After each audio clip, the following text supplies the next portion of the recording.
Bueno, mi nombre es Pablo Boido, soy licenciado en Artes Combinadas por la Universidad de Buenos Aires. También coordino un proyecto de cine más chicos, que estamos trabajando hace más de 10 años en la vinculación de lo que es el cine y el lenguaje audiovisual con la primera infancia. Hoy voy a estar participando con una ponencia, una conferencia, un recorrido sobre todos estos 10 años de trabajo, donde un poco lo que trato de comentar, de pensar, es cómo vincular o cómo se vincula la infancia o las infancias con el lenguaje audiovisual, ¿no? Un poco la idea es pensar la actualidad de la relación de los niños, las niñas con este lenguaje, y pensar qué posibilidades existen de vincularlo en el trabajo diario pedagógico en el aula, ¿no? Principalmente en el jardín, pero bueno, también en otros niveles, en otros espacios, y comentando algunas de las experiencias que participo, que vengo llevando adelante. En este momento no existe una política pública nacional en relación al tema, o sea, como existió por ahí, yo les comentaba por ahí, Paca Paca en un momento tenía esa intención. Existe sí algo más ligado a lo que es la educación digital, que es lo que se está trabajando, donde muchas veces se incorpora en la educación digital ahora, como las nuevas capacidades o competencias, algunas cuestiones ligadas a la idea de la creatividad y la imaginación. Que esto es un punto como a debatir, que es interesante, que es por un lado la posibilidad de que tengamos un espacio como más fuerte programáticamente o curricularmente donde ingresar estas actividades, pero también con el riesgo de quedar atado a lo que hoy está bastante en discusión, que son las nuevas tecnologías, y no una línea que para mí me parece más interesante, que es la artística, en todo caso, o algo que puede dialogar desde un lugar de la misma jerarquía, ¿no? Entonces, ahí cuando el arte entra a la escuela de esa manera, corre un riesgo de quedar como un poco amputado algunas veces y no colaborativamente en una relación de diálogo,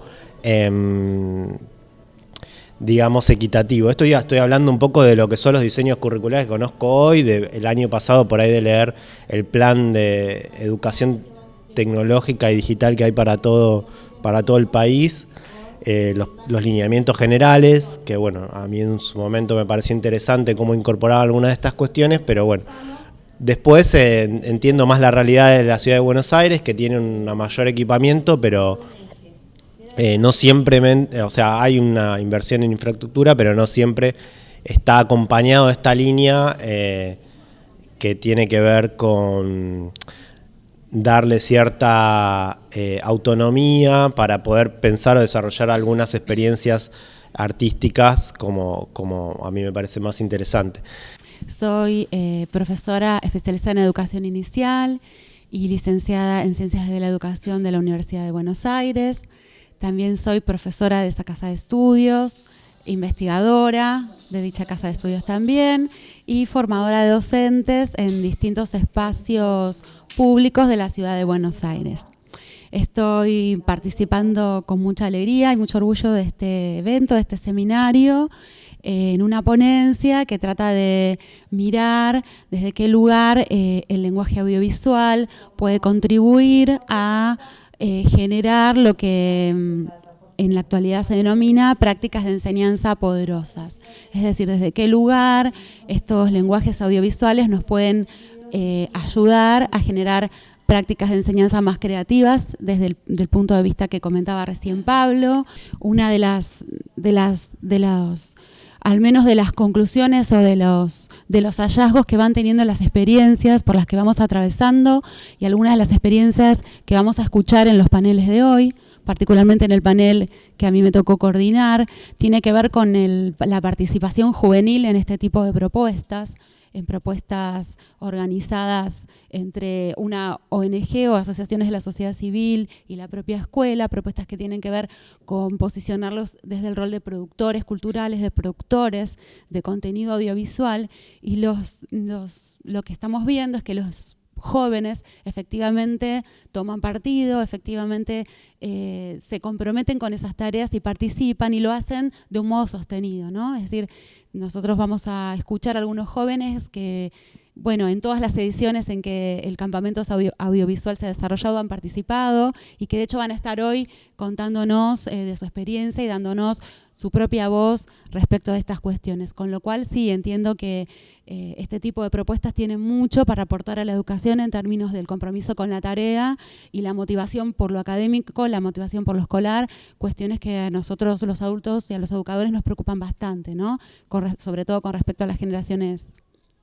de educación media, sí, exacto. Los niños están bastante solos frente a las nuevas tecnologías, ¿no? De hecho, estamos hablando del audiovisual, pero si pensamos en el contacto con los medios digitales, vemos cómo estos medios están mediatizando los vínculos familiares, los vínculos que los niños, los bebés establecen con sus mamás, porque las mamás, en el momento en que amamantan, por ejemplo, están utilizando sus teléfonos celulares, ¿no? Entonces es algo que, por un lado, como adultos, nos preocupa esta situación de consumo, pero por otro lado es algo que nosotros mismos estamos fomentando, y por otro lado, como digo, los dejamos bastante solos, en el sentido de que los consumos que hacen los chicos son consumos en solitario, ¿no? Esto ya venía desde el lado del visionado televisivo, que es en el marco de sus hogares solos, y esto se multiplica, o me parece que es una tendencia que se profundiza, no sé si están de acuerdo o no, con el consumo a nivel de las pantallas. Por lo tanto, tenemos mucho para hacer con respecto a eso. La escuela tiene un rol formativo, me parece que la escuela hoy tiene un rol muy importante también en este sentido, no solo en ofrecer contenidos de calidad o el acceso a contenidos de calidad, contenidos alternativos, a contenidos no de Disney, por poner un ejemplo, el acceso a Pacá Pacá, y también entiendo que tiene una necesidad, en realidad una deuda formativa respecto de los propios padres también, porque nosotros también somos sobre todo ustedes, bueno, yo soy más grande, tengo niños más grandes, pero también somos generaciones que estamos siendo partícipes de estos cambios profundos que están produciendo en los modos de consumir y de generar cultura hoy en día, ¿no? Bueno, mi ponencia tiene que ver con la posibilidad de pensar al cine y al arte como herramienta de emancipación social. Yo soy docente en instituciones públicas y privadas, en la universidad, en el terciario, y también, trabajo coordinando un grupo de danza-teatro, o sea que también estoy un poco en la cocina del arte, pero no desde el cine, pero sí desde el lenguaje teatral. Los niños y niñas tienen mucho para enseñarnos, y es como un proceso de diálogo muy interesante, donde me parece que esas jerarquías un poco se rompieron. Ellos están como con la mirada muy desarrollada, con una capacidad de ver cosas que nosotros no veíamos, y en ese sentido me parece que es buenísimo lo que se puede aprender con esa rapidez que ellos tienen a la hora de resolver desde la imagen, así que me parece que es un cambio de paradigma, sí. Si uno hace un análisis de las transformaciones en lo que son a quienes se dirige las producciones audiovisuales, en general es el segmento que más se dirigen a las primeras infancias, es el que está más en transformación, entonces donde se dan más innovaciones o cambios en los formatos, en los nuevos formatos audiovisuales, y también en la construcción de esos nuevos espectadores, que es un paradigma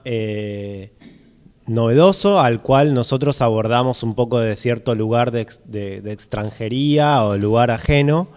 Yo creo que uno de los puntos más interesantes es no abordarlo moralmente, como decir esto es bueno o esto es malo, sino intentar pensar esa complejidad en mi lugar de como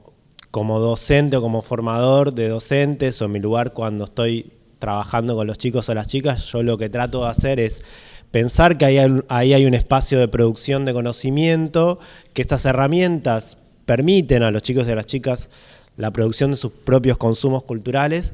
entiendo cómo en el espacio áulico o en el espacio de la institución retomar algo de eso para generar no una censura sobre lo que ellos consumen, sino intentar interpelarlo de alguna manera con el sentido pedagógico de lo que yo quiera construir. Eso es lo que hace falta siempre, que no es algo nuevo. Construir el sentido pedagógico en el aula es algo que desde siempre, tratando de incorporar eso pensar en la escuela. Después, ya en la casa, ahí es un terreno donde yo voy frito, no sabría qué decir. La verdad que es cómo poder organizar eso es bastante complejo. Yo lo que creo que hay que, como mi compañera decía, también hay que sentarse a acompañar y entender algo de lo que se está visionando. También no tener un rumbo fatalista de decir, nosotros de chicos o de chicas hemos consumido cosas que hoy diríamos que son horribles o detestables, y creo que salimos bastante buenas personas. Entonces, confiar en que no va a haber una linealidad en eso, y la construcción de los gustos y demás es algo bastante heterogéneo, variable, y que puede ir cambiando. Yo creo que lo más importante es que exista la disposición de otros espacios, que eso no sea lo único. Cuando eso se convierte en lo único, ahí sí creo que estaríamos atravesando un conflicto.